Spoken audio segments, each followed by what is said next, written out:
গণপূর্ত ও স্বাস্থ্য বিভাগের রশি টানাটানির কারণে ভবন নির্মাণের ৭ বছরেও চালু হয়নি ঢাকা মাওয়া এক্সপ্রেসওয়ের পাশে মুন্সিগঞ্জ ১৬ ঘর ট্রমা সেন্টারের।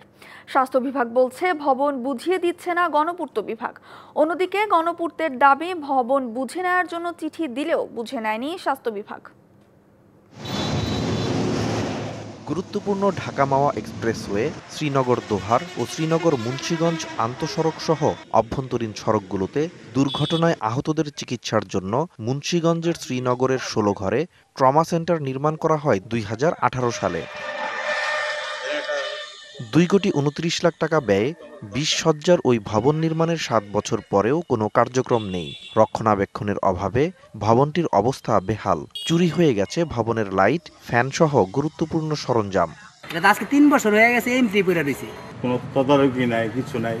এই যে গ্লাস ট্লাস ফ্রেম এগুলি মাঝে মাঝে চুরি হয়ে যায়। এদিকে ঢাকা মাওয়া এক্সপ্রেসওয়েতে দুর্ঘটনায় প্রাণহানি বেড়ে যাওয়ায় এর কার্যক্রম দ্রুত চালুর তাগিদ হাইওয়ে পুলিশের। মাঠের অলরাউন্ডার আমি, আর ঘরের allrounder Taylox. Taylox toilet cleaner, clean মানেই টাইলক্স। ক্রিটিক্যাল সিচুয়েশন হলে আমরা সেটাকে ঢাকা মিডবোর্ড অথবা ঢাকা মেডিকেল কলেজ হসপিটালে প্রেরণ করি। শ্রীনগর উপজেলা স্বাস্থ্য কমপ্লেক্স যদি সক্ষমতা বৃদ্ধি করা হয় তাহলে আর লোকজন আরো মৃত্যুর সংখ্যা কমে আসবে এবং লোকজন সুচিকিৎসা পাবে। কেন ট্রমা সেন্টারটি চালু করা হচ্ছে না এমন প্রশ্নের উত্তরে জেলা সিভিল সার্জন বললেন, গণপূর্ত বিভাগ ভবন বুঝিয়ে দিচ্ছে না। এটা এখনো হ্যান্ডওভার পাইনি, এটার কিছু কাজ বাকি আছে। সেই বাকি কাজের জন্য গণপূর্ত বিভাগ কাজ করছে। অল্প হয়তো ১-২ মাস কাজ করলে এটা ব্যবহার উপযোগী হবে। অন্যদিকে ভবন বুঝে নিতে চিঠি দিলেও স্বাস্থ্য বিভাগ ভবন বুঝে নেয়নি এমন পাল্টা অভিযোগ গণপূর্তের।